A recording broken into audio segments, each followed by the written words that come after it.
CECOT। El Salvador की इस mega jail की दीवारें आखिर क्या राज छुपाए हैं? आइए बिना किसी देरी के अंदर चलते हैं और देखते हैं इसकी ज़मीनी हकीकत। ये इंसान नहीं, जानवर है, साइकोपैथ और सोशियोपैथ है।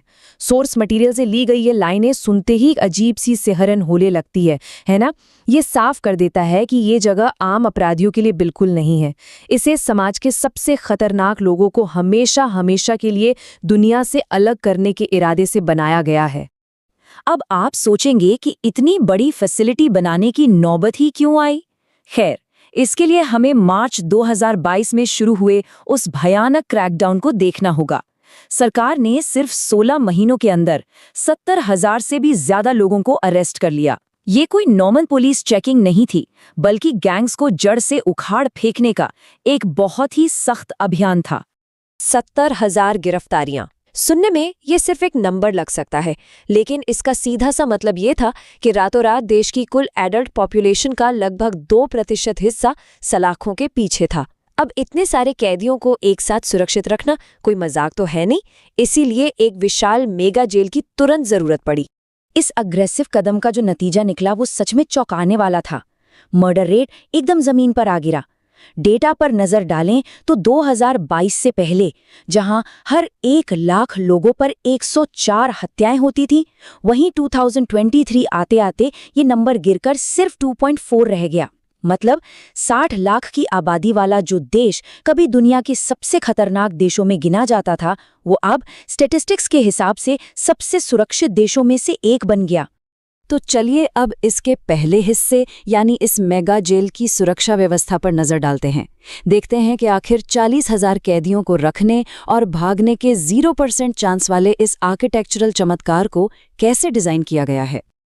देखिए, यहाँ सिक्योरिटी के लेयर्स बिल्कुल एक के ऊपर एक बहुत ही बारीकी से सेट किए गए हैं। 2 किलोमीटर के रेडियस में सिग्नल जैमर्स हैं, 9 मीटर ऊंची दीवारें हैं और 15,000 वोल्ट की इलेक्ट्रिक फेंसिंग है। मतलब भागने का तो कोई सोच ही नहीं सकता। और तो और जमीन पर जानबूझकर ऐसी बजरी बिछाई गई है कि अगर कोई चुपचाप चलने की कोशिश भी करे तो पत्थरों की आवाज एक लाउड अलार्म का काम करती है। ये पूरी जगह किसी जेल से ज्यादा 410 एकड़ में फैले एक आत्मनिर्भर शहर की तरह काम करती है। 8 अलग-अलग मॉड्यूल्स, 19 वॉच टावर, 1000 अंदरूनी स्टाफ और 600 बाहरी सैनिक। इसे किसी भी तरह के बाहरी हमले या तोड़फोड़ से एकदम सेफ रखा गया है। अगर बाहर की बिजली कट भी जाए ना, तो भी इनके अपने पावर और पानी के प्लांट हैं जो पूरे 7 दिन तक बिना रुके चल सकते हैं। सिक्योरिटी चेक इतना तगड़ा है कि यहाँ आने वाले गार्ड्स या पत्रकारों को भी सख्त एक्सरे मशीन से होकर गुजरना पड़ता है। और ये कोई आम स्कैनर नहीं है, ये हड्डियों और शरीर के अंदरूनी अंगों तक को स्कैन कर लेते हैं ताकि कोई माइक्रोचिप, SD कार्ड या चार्जर जैसी छोटी सी चीज भी गलती से अंदर न जा पाए। अब आते हैं दूसरे अहम पहलू पर, इस जेल की खौफनाक स्थितियां और कैदियों की रोजमर्रा की जिंदगी। जब हम थोड़ा और गहराई में जाते हैं तो पता चलता है कि यहाँ की लाइफ असल में कितनी अमानवीय और हर तरह की सुख सुविधा से पूरी तरह कटी हुई है। जरा इस कंट्रास्ट को देखिए, ये सच में रोंगटे खड़े कर देने वाला है। एक ही सेल में 80 से लेकर 150 कैदी तक ठूंस दिए गए हैं और इतने सारे लोगों के लिए फैसिलिटी के नाम पर क्या है? सिर्फ 2 टॉयलेट और एक वॉश बेसिन। सोने के लिए बिना गद्दे वाले लोहे के ठंडे बंक बेड हैं। प्राइवेसी या आराम जैसा कोई शब्द यहाँ की डिक्शनरी में है ही नहीं। अब सोचिए, कैदियों के ऊपर 24 घंटे 7 दिन तेज आर्टिफिशियल लाइट जलती रहती है। कोई सूरज की रोशनी नहीं, कोई ताज़ी हवा नहीं, और सबसे खतरनाक बात, कट्टर दुश्मन माने जाने वाले अलग अलग गैंग्स के लोगों को जानबूझकर एक ही सेल में रखा जाता है। खाना नंगे हाथों से खाना पड़ता है, जिसमें कोई मीट नहीं होता। और हाँ, कोई हथियार न छिपा ले, इसलिए हर 2 हफ्ते में इनके बाल मुंडवा दिए जाते हैं। हफ्ते में बस 1 घंटा मिलता है सेल से बाहर निकलने का, वो भी सिर्फ कसरत या धर्म ग्रंथ पढ़ने के लिए। खैर, अगर किसी ने यहाँ नियम तोड़ने की जुर्रत की तो उसके लिए सजा और भी खौफनाक है, आइसोलेशन सेल। ये पूरी तरह से अंधेरे में डूबा हुआ एक कंक्रीट का डिब्बा है। और सबसे भयानक चीज ये है कि इसमें पीने के पानी का बेसिन एकदम टॉयलेट के पास बना है। यहाँ पूरे 15 दिन तक रहना पड़ता है, जो किसी का भी मानसिक संतुलन पूरी तरह से बिगाड़ने के लिए काफी है।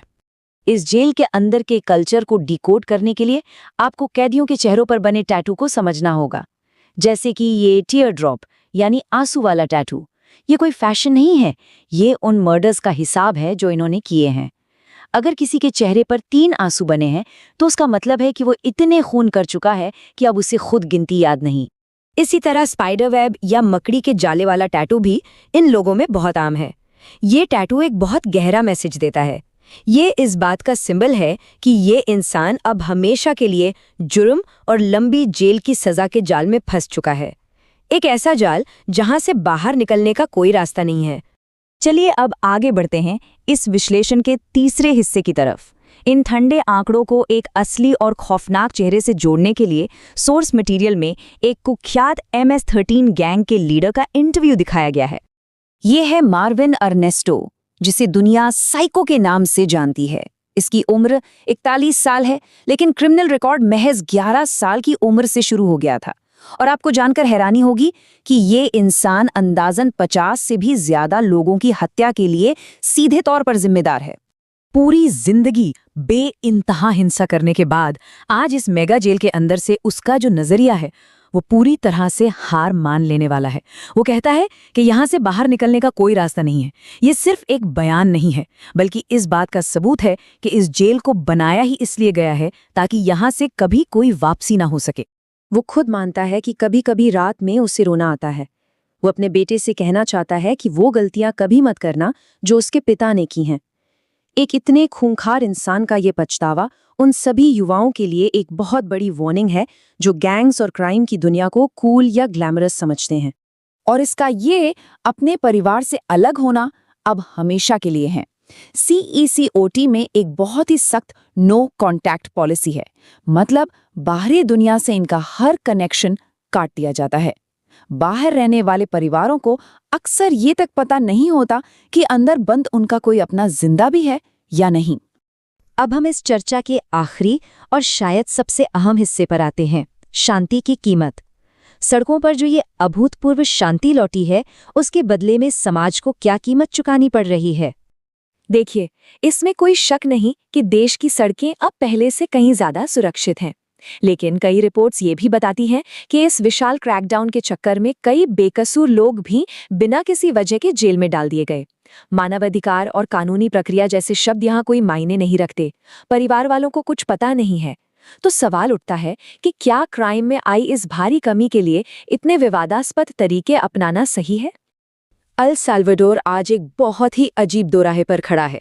एक तरफ वो सुरक्षा और शांति है जो लोगों ने दशकों से अपने मोहल्लों में महसूस नहीं की थी, और दूसरी तरफ उन ऊंची दीवारों के पीछे एक अभूतपूर्व लेवल पर हो रही सामूहिक कैद है। ये दोनों ही एकदम अलग सच्चाइयां एक ही समय पर वहां मौजूद हैं।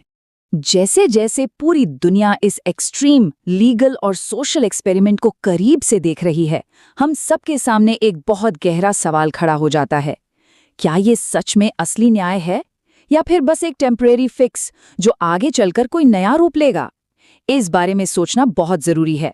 इस सोर्स मटेरियल के विश्लेषण में हमारे साथ जुड़ने के लिए बहुत बहुत शुक्रिया।